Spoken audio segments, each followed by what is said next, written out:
Tech Sounds presenta Con su permiso.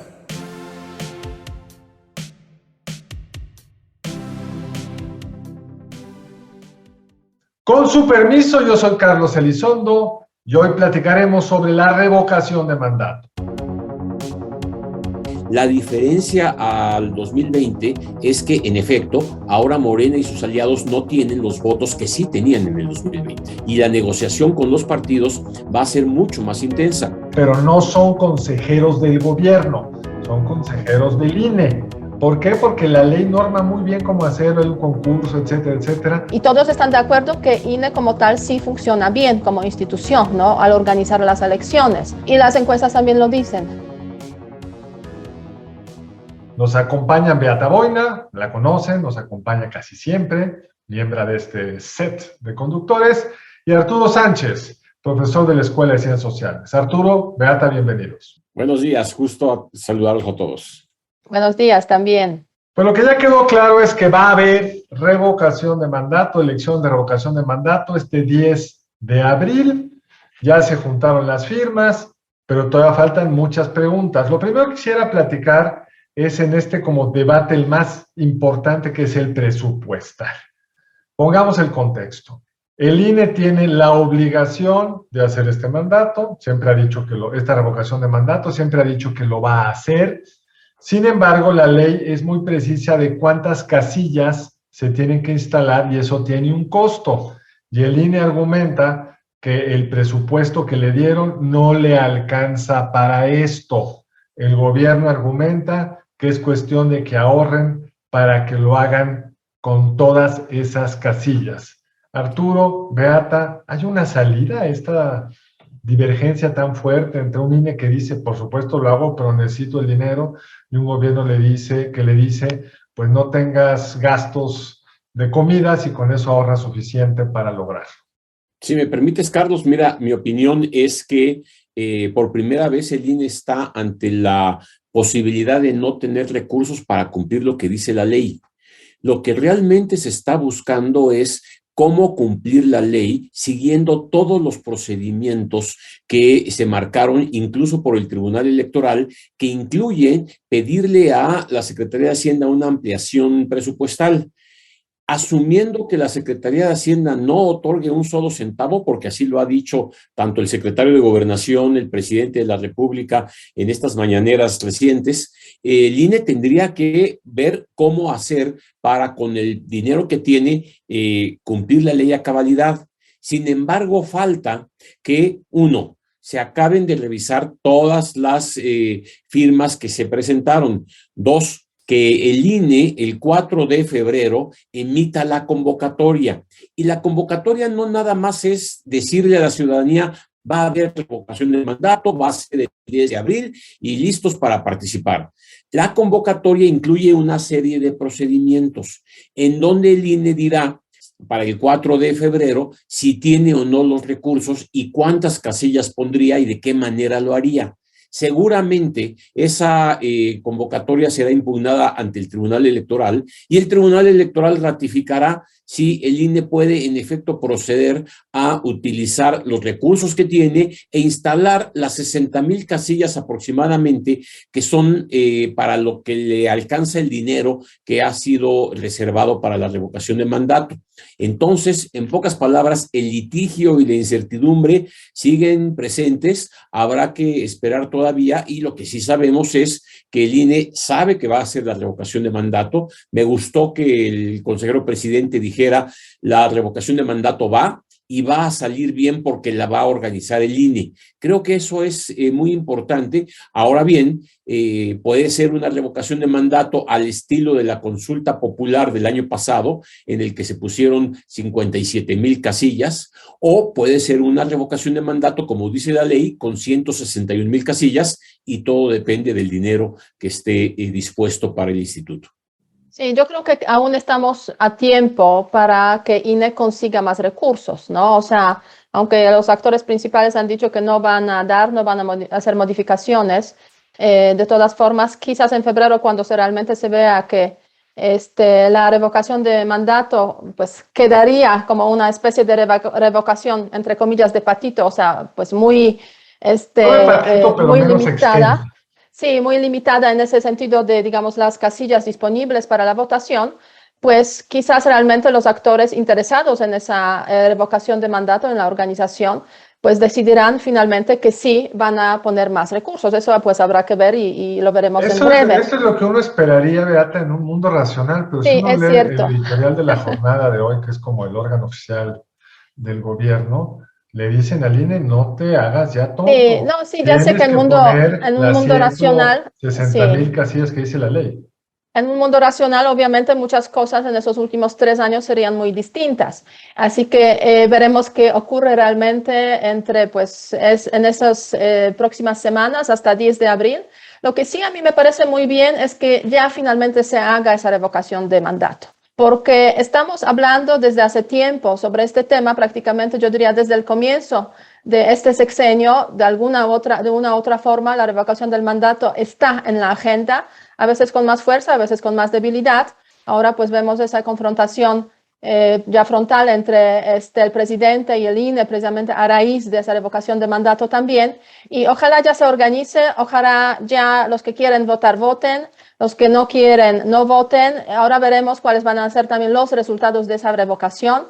Si van a poner pocas casillas, pues obviamente siempre se puede cuestionar los resultados y lo pueden hacer los actores interesados al presidente, porque puede decir, pues pusieron pocas casillas, no hubo oportunidades para que la gente votara. Por eso, pues quizás no votó el número suficiente de votantes, porque, o sea, ¿cuál va a ser la validez de esa revocación de mandato? Es lo cual, pues a mí personalmente me interesaría mucho saber, o sea, no va a significar nada si no vota lo suficiente o realmente el presidente le dará la vuelta para que signifique algo. En fin, es bueno que se celebre y que ya nos quitemos ese elemento de la agenda de política en este país en esos tiempos. Ahora, Arturo, hay un dilema muy complicado, como tú señalabas, señala Beata, digamos, la ley dice 160,000 casillas, números redondos. El INE dice solo tengo dinero para 60. Pero la ley también dice qué se tiene que hacer y los reglamentos para poder instalar todas esas casillas. No es solo decir pongo las casillas, sino esto tiene un procedimiento, ese procedimiento cuesta. El gobierno dice, el subsecretario de Egresos dijo, que el INE tiene lugares de donde obtener esos recursos, incluido una serie de fideicomisos, que ya nos explicaste el programa anterior, tienen que ver con reservas laborales que ha ido construyendo el INE responsablemente a los pasivos laborales que todo patrón va adquiriendo en el tiempo. ¿Tú ves una salida usando esos recursos? O sea, podríamos encontrar la salida diciendo, pues el tribunal mandata al INE que use esos recursos con esos fines y ya, suficientes casillas, no se amplió el presupuesto y se resolvió el problema. Mira, lo que ocurre es que, como tú sabes, Carlos, un fideicomiso no se hace a voluntad de un organismo. Se tiene que registrar, se tiene que establecer, existe un texto que limita su funcionamiento e incluso ordena la forma como se pueden usar los recursos y quién puede usar los recursos. Hay una base jurídica para la existencia de esos fideicomisos. A mí me parece que si el INE dijera, a ver, abran esa cuenta, denme el dinero y vamos a meterlo acá, estaría también violentando la ley.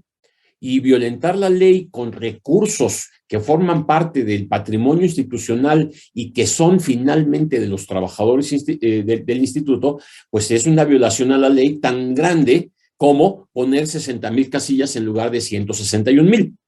En ese sentido, lo que a mí me parece que puede ocurrir como una salida es que el Tribunal Electoral en efecto diga, no estás obligado a lo imposible, tienes que hacer el mejor esfuerzo para hacer la mejor consulta de revocación de mandato que puedas, busca más economías, pero ajustate a lo que puedas hacer. Y en ese sentido, el INE tendría una base jurídica con base en el tribunal para poder hacer el mejor de los esfuerzos, quizá no 60, quizá un poco más, pero de esa manera mostrar su voluntad de querer hacer una buena revocación de mandato. De hecho, en la consulta popular del año pasado, eso fue lo que ocurrió. El INE tampoco tenía más recursos que para las 57,000 casillas que se pusieron. Bueno, pues así ocurrió.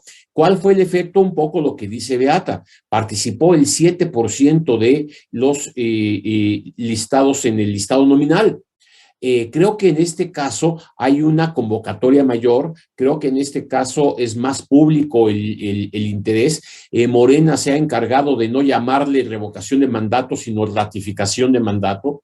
En los kioscos que puso, los grupos que promovieron el ejercicio hablan de queremos que se quede el presidente, en fin, están pervirtiendo el verdadero sentido de una revocación de mandato, buscando una participación para que el señor sepa que tiene el apoyo popular. Desde mi punto de vista no lo necesita. Tuvo uno de los más grandes apoyos populares en el 2018. Sin embargo, se insiste en hacer este ejercicio. Bueno, además, todas las encuestas, Arturo, señalan que claro, ya sabemos cómo están esos números. Si en una población representativa, 65% de los mexicanos quieren que se quede para completar su sexenio el presidente López Obrador. Seguramente en una elección donde van los más fieles, los más movilizados, estaremos viendo un porcentaje mayor. Ahora, a mí me cuesta, es decir, no 60 y tantos, puede ser 80, 90, como en la consulta de agosto del año pasado. A mí lo que me sorprende de todo esto es que uno pensaría que el presidente lo que quiere es la mayor participación posible y al mismo tiempo pues, está negándole los recursos al INE. Entonces, no entiendo cuál es la lógica que hay detrás de esto. ¿Es una señal para que estemos preparados en el 24 a un INE también con poco presupuesto, que instale menos casillas? ¿O es simplemente una forma de luego culpar al INE que no tuvo suficiente participación ciudadana? Pero eso es una forma de decirle a la gente que fracasó la participación ciudadana. No acabo de entender la lógica política. ¿Cómo la ven, Beata? O sea, quizás es una forma un poco de ponerle al INE en un callejón sin salida, ¿no? Demostrando a lo largo de las próximas semanas, casi meses, de que pues es incapaz de organizar algo importante, que es precisamente la revocación del mandato. Ya el hecho de que no le dieron dinero a INE ya es otra cuestión, que no necesariamente todos se quedarán con esa idea. Sobre todo si hay un argumento que se está manejando mucho y que la verdad es que habla directamente a la gente, es que ganan muchísimo dinero, ¿no? Y ese argumento yo creo que es un argumento muy emocional, y a nadie le gusta que los consejeros del INE ganen tanto dinero. O sea, es un hecho que habla a las masas y yo creo que el presidente lo está usando de una forma muy buena precisamente para atacar a Ahora, esto de hablar a las masas, me parece que tienes toda la razón, es súper claro. Pero lo otro, lo que vimos en la consulta popular es que el INE organizó bien la elección. Nadie criticó la organización de la consulta, salió bien. Lo único criticable es que participó poca gente. Y un argumento de por qué participó poca gente es que había pocas casillas. Pero eso le afecta al presidente. Porque lo que él querría es una alta participación. Yo creo que la batalla... que no estoy entendiendo, Arturo. ¿Tú cómo la ves? batalla quizás es un poco más grande, o sea, la batalla es precisamente para limitar el poder del INE. El tema de la revocación del mandato, pues, o sea, el presidente de todas formas se quedará, pase lo que pase. Sí, pero si participa poca gente, pues... El objetivo es que haya mucha participación y no les dan dinero para que haya suficientes casillas.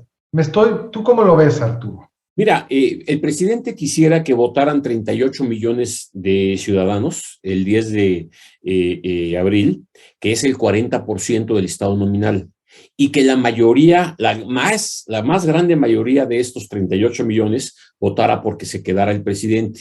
Y eso le daría a él una fuerza en el sentido de que iría, su gobierno va bien y su proyecto es correcto. Ahora, fíjate las señales que ha mandado el presidente. El presidente dijo, es importante que se haga en cualquier circunstancia. 2, dijo, bueno, que pongan 50, 60, 70 mil casillas, pero que se haga. 3, el presidente dice que aun cuando no se cumpliera el 40% de participación y la mayoría de la gente votara en su contra, él se iría.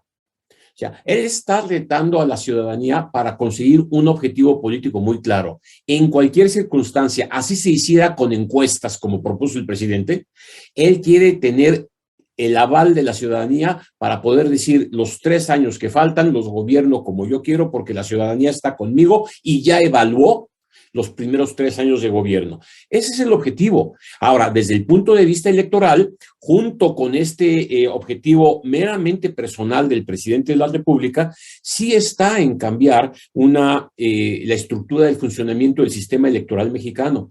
O sea, recordemos que las propuestas de reforma electoral incluyen cambios en la estructura del Instituto Nacional Electoral, cambios en el Consejo General, está también la reducción del presupuesto para los partidos políticos y, bueno, atrás también hay una concepción de privilegiar la democracia participativa por encima de la democracia representativa, que es un poco la forma como el presidente quiere demostrar en este ejercicio que el pueblo diga, el pueblo pone y el pueblo quita. Pues es por donde se mueve el razonamiento presidencial desde mi punto de vista muy equivocadamente, porque fíjate, se critica, tienes razón, Beata, al INE que los consejeros ganan mucho. Podemos discutir en otro momento eso, pero no importa, asumamos que es el Vox Populi y es claro, ¿sí? Pero ¿quién critica la forma como se entrega la credencial para votar con fotografía, la forma de los procedimientos para instalar las casillas, la forma y el tiempo en el que se imprimen las boletas electorales, la forma como se organiza todo el sistema, el servicio profesional electoral para garantizar en toda la República y en cada distrito que lleguen las boletas que se entreguen, los paquetes, que se cuenten bien los votos? El INE hace bien su trabajo, eso no se critica, y esto parece ser una vendetta personal, básicamente contra Lorenzo Córdoba, Ciro Murayama y otros consejeros electorales. Ahora, estos consejeros se van, porque Sí. la ley marca que termina su periodo, si recuerdo bien, en abril del 23. El 3 de abril. Ya se van. Entonces, para que se vayan no hay que cambiar nada, nada más hay que dejar que se vayan. Pero sí, como bien dices, el presidente tiene una reforma, no hemos visto los detalles, pero dijo que iba a ser una reforma con esas características que tú dijiste.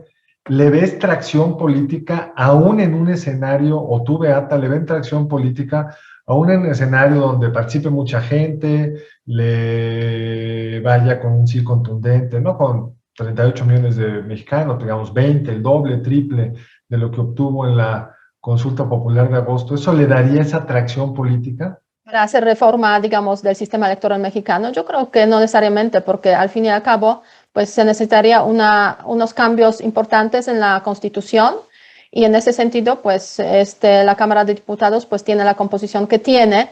En ese sentido, pues no sería muy viable, a no ser que pues los partidos supuestamente de la oposición pues se decidan unir al presidente en su propuesta. Pero yo creo que desde el comienzo de ese nuevo mandato del Poder Legislativo, han mencionado claramente que eso no van a ni tratar, ¿no? Esos temas relacionados con la reforma electoral, porque sí significaría pues un cambio sustancial. Y todos están de acuerdo que INE como tal sí funciona bien como institución, ¿no? Al organizar las elecciones. Y las encuestas lo dicen, y las tiene encuestas mejor también lo reputación dicen. el INE que Así la es. presidencia. O sea, yo le veo poca probabilidad de la reforma electoral, y sí, efectivamente, si cambian esos consejeros el año próximo, pues quizás se tranquilizaría la situación. Ahora bien, pues ¿quiénes van a ser, quiénes van a ocupar sus puestos? Es una pregunta muy importante. ¿Quiénes van a ser? La actual ley lo regula muy bien. También que ya se renovaron 4 o 5 en 2020, y pues son consejeros pues, tan buenos como los otros. Te pueden gustar más o menos sus decisiones, pero pues, nadie es 100% libre de crítica, pero no son consejeros del gobierno, son con una consejeros diferencia. del INE. ¿Por qué? Porque la ley norma muy bien cómo hacerlo, hay un concurso, etcétera, etcétera. Y esto cuando la Cámara de Diputados tenía mayoría de 2/3 la fracción de Morena y sus aliados. Hoy ya no lo tienen. ¿Tú verías riesgo en esa renovación de consejeros, Arturo? Mira, el problema es que la renovación de los consejeros va a iniciar aproximadamente en diciembre de este año, cuando la Cámara de Diputados, diciembre, enero del año que entra, cuando la Cámara de Diputados emita la convocatoria y se empiecen a inscribir personas para ser consejeros. El truco es quiénes van a ser las personas que integren, propuestas por la Comisión Nacional de Derechos Humanos, por el INAI, por la propia mesa directiva de la Cámara de Diputados, los que van a seleccionar entre quienes se postulen a las quintetas para las 4 vacantes que habrá. Y sobre todo, será la primera vez que con este procedimiento se elija al consejero presidente o consejera presidenta. Entonces, sí va a ser un momento importante. La diferencia al 2020 es que, en efecto, ahora Morena y sus aliados no tienen los votos que sí tenían en el 2020. Y la negociación con los partidos va a ser mucho más intensa. Escenario 1, se ponen de acuerdo. Muy bien, 4 nuevas personas y van a ser consejeros electorales. Escenario 2, que ya ocurrió, se quedan vacantes y se quedan los consejeros que están, los 7 que están. ¿Recuerdas cuando en el 2010 yo salí de consejero electoral? Se tardaron 14 meses en nombrar a los sustitutos de los 3 consejeros que salimos en ese entonces, y los nombraron porque ya venía el siguiente proceso electoral. Bueno, eso puede ocurrir otra vez, o cuando de repente se quedó el Consejo General solamente con 4 de sus miembros y tuvieron que turnarse entre ellos la presidencia. Nada de eso le conviene a la democracia. El riesgo es que no se pongan de acuerdo, haya una tensión y nos acerquemos al 24 sin tener un instituto fortalecido, bien preparado y bien funcionando. Yo espero que esto se resuelva y que la revocación de mandato y las elecciones del 2022 salgan bien, y para eso se requieren recursos, y si no, el INE lo va a hacer en su mejor esfuerzo con los recursos que tenga, pero no le pidan que ponga 161,000 casillas. Ahora, el 2023 es el año con menos carga electoral, porque son solo 2 elecciones estatales. Podría haber una consulta popular, no olvidemos, porque la ley cambió, pero en principio son 2 elecciones, Estado de México y Coahuila. Pero es también el año donde se prepara el proceso electoral presidencial, federal, de todo el Congreso de la Unión del 24. Cambiar de consejeros en abril está previsto por la ley justo para que les dé tiempo de integrarse al proceso con el tiempo debido, etcétera. ¿Cuáles son las tareas que tiene que empezar a hacer el INE, digamos, el segundo semestre del 23? ¿Y en qué momento podríamos decir que por falta de recursos, de gente, lo que sea, se podría poner en juego la debida organización del proceso electoral del primer domingo de junio del 2024? Mira, en el año electoral, como va a ser el 2023-2024, se inicia lo que el INE denomina y la ley denomina el proceso electoral. Y este inicia en septiembre del año anterior. Entonces, en septiembre del 23 ya estaremos en proceso electoral. A partir de ese día, las tareas son: 1, integrar los consejos locales en cada estado de la República, que a su vez integrarán los consejos distritales. Empezarán las convocatorias para que los partidos anuncien la forma como realizarán o no coaliciones, y se hará el calendario para que hacia finales de mediados de diciembre inicien las precampañas de parte de los partidos políticos. Todo esto va de la mano con el cambio de la documentación electoral, la preparación de la documentación electoral, actas y demás, que van a ser las que van a estar en cada una de las casillas. Todo ese proceso implica una serie de gastos importantes, porque una de las cuestiones que también se apareja durante ese año es tener actualizado el padrón al máximo posible, y eso implica revisiones por parte del Registro Federal de Electores que cuestan mucho dinero, que hay que tener los softwares bien claros y que se desarrollan durante el 2023. Por eso tú vas a ver que hacia finales de este año, el 22, el INE va a volver a pedir un presupuesto en donde habrá una partida electoral que no la hay para este año y que la va a tener que haber para este año, porque los últimos meses del 23 ya son proceso electoral. Ahora, hay una fecha muy importante que no recuerdo exactamente cuándo es, Arturo, que es el límite para hacer reformas electorales. O sea, tú no puedes cambiar de acuerdo a la Constitución, puedes mover la Constitución un año antes del proceso electoral, ¿o qué es lo que dice la Constitución? 90 días antes de que inicie el proceso electoral. O sea, antes de septiembre, sí. 90 días antes de septiembre. Y esto quiere decir que la reforma electoral, o sea, tanto la reforma constitucional como la reforma legal, pasando por las dos cámaras y además aprobada por 17 estados de la República, tiene que estar lista por ahí de finales de abril del año que entra. Salvo que en la reforma constitucional cambien ese artículo. Es algo que se cambie ese artículo que ha prevalecido desde ya hace muchos años. O sea, tú recuerdas en la elección de 1994, cuando fue un año tan complejo, el asesinato de Colosio y todo, se hizo una reforma electoral cuando ya estaba presente el proceso electoral. Y fue la última vez que eso ocurrió. De ahí para acá siempre se ha respetado que no se realicen reformas para que los partidos y la ciudadanía tenga certeza de cuáles son las reglas con las que se va a jugar en el proceso electoral que empezará en septiembre. Pero tú, Arturo, ¿le ves muy probable que se, digamos, den circunstancias para realizar una reforma electoral? Pues yo creo que ya van un poco tarde.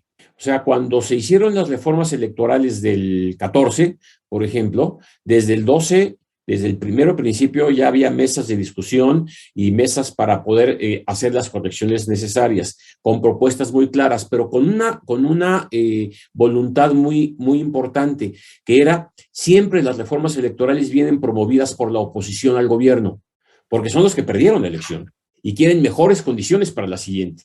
Ahora no. Ahora la reforma electoral viene por parte del gobierno mismo. Y esto pone de entrada una bandera roja de parte de la oposición a ver qué es lo que quieres cambiar. Y cuando se sabe lo que quieren cambiar, bueno, pues la oposición dice, no, oye, ¿quieres quitar la representación proporcional? Pues es la manera como se logra la equidad en las cámaras, ¿no? Ahora, en este caso no solo sería la oposición, los dos partidos aliados del presidente no querrán eso. Desde luego eso pasó al arranque del sexenio, cuando el presidente quiso bajar las prerrogativas, lo que les dijeron, ni lo piensen, fueron el PT y el Verde. Así es. Bueno, es otro tema que todo mundo dice que políticamente es correcto. Hay que bajar al 50% el financiamiento de los partidos políticos. Sí, todo el mundo dice que sí. Sí, pero pregúntale a los partidos chiquitos si van a dar su voto para juntar las dos terceras partes de la Cámara para una reducción sustancial de su financiamiento que puede involucrar su sobrevivencia. Entonces, no es tan sencillo. Ahora, eliminar, por ejemplo, a los institutos estatales electorales, que el INE ahora sí concentre absolutamente todas las elecciones del país. A eliminar los tribunales estatales y que el Tribunal Electoral concentre todas las decisiones. Bueno, esa es una opción que incluso se propuso en el 12 y en el 13. Sí, nada más que además proponen reducir el Consejo General de 11 consejeros a 7 y la Sala Superior del Tribunal de 7 magistrados a 4, cuando van a tener el doble o el triple del trabajo. O sea, no hace mucho sentido. Entonces, esta reforma nace con la oposición de quienes deberían estar promoviéndola, que son los mismos partidos de oposición. Entonces, veo muy difícil que se lleguen a acuerdos importantes, quizá en algunos temas, y que sean parte de las negociaciones que se realicen, porque debemos reconocer, también están en el aire la reforma energética y está en el aire la reforma de la Guardia Nacional. Arturo, como siempre, el tiempo es horrendamente limitado, se va muy rápido. Déjame recordarle a nuestros escuchas la pregunta que hicimos en el programa anterior y cuál fue la respuesta de nuestros seguidores. La pregunta es, ¿considera usted que los exgobernadores deberían ser nombrados como embajadores o cónsules? Pregunta aún más vigente hoy. El 90.4 dice que no y el 9.6 dice que sí. Y la pregunta que yo propongo para este programa es la siguiente. ¿Usted cree que se necesita hacer una reforma de la ley electoral, de las normas constitucionales que rigen en materia electoral, o mejor lo dejamos como está? ¿Sí o no? Y les pido por favor que no dejen de seguirnos en nuestra cuenta de Twitter, @cienciasocialestech. Arturo, ¿nos quisieras como dar algunas palabras finales de cómo ves tú el reto del INE de cara a este 10 de abril? Yo creo, estimado Carlos, que el mayor reto es que esta polémica que se ha dado entre Presidencia de la República e Instituto Nacional Electoral encuentre un mejor camino de diálogo. Seguramente habría muchos mecanismos de sacar este tipo de problemas sin incrementar un ataque al Instituto Nacional Electoral, que finalmente le debemos agradecer 30 años de democracia, 30 años de procesos electorales claros y transparentes, sin dudas importantes al respecto. Y yo comento que estoy en @ArturoSánchezG y ahí meto algunos comentarios que generan alguna polémica, pero que sin duda forman parte de este debate que han establecido en este programa muy claramente tanto tú como Beata. Muchas gracias, Carlos. Beata. Yo me quedo más tranquila después de esa conversación porque las probabilidades de que la reforma electoral se realice de acuerdo con la propuesta del presidente pues son pocas y creo que si algo ha funcionado bien y el INE como tal y el sistema electoral mexicano pues hay que preservarlo y hay que luchar para que se quede hasta las siguientes elecciones sin ninguna duda. Así que con optimismo y ganas de ver pues cómo será en abril esa revocación del mandato con todas las aristas que hemos escuchado por aquí. Pues gracias, Beata. Yo sigo tu comentario que me gusta mucho. A mí me recuerdo por ahí un Twitter pasada la elección intermedia del año pasado que decía, si el sistema de salud funcionara como el INE, tendríamos el sistema de salud de Dinamarca. Es decir, el INE es una institución que nos ha mostrado que se pueden tener entidades públicas que funcionan. Por supuesto, las que funcionan son más caras que las que no funcionan. A veces son caras y no funcionan, pero el INE cuesta, pero da lo que nos debería de dar. Todos lo hemos vivido cuando tenemos que sacar nuestra credencial. Yo la renové en diciembre, sigue funcionando de forma muy impresionante, no solo en la calidad del servicio, sino en la eficiencia del mismo. Todos hemos ido a votar y hemos visto pues, qué bien funciona el proceso.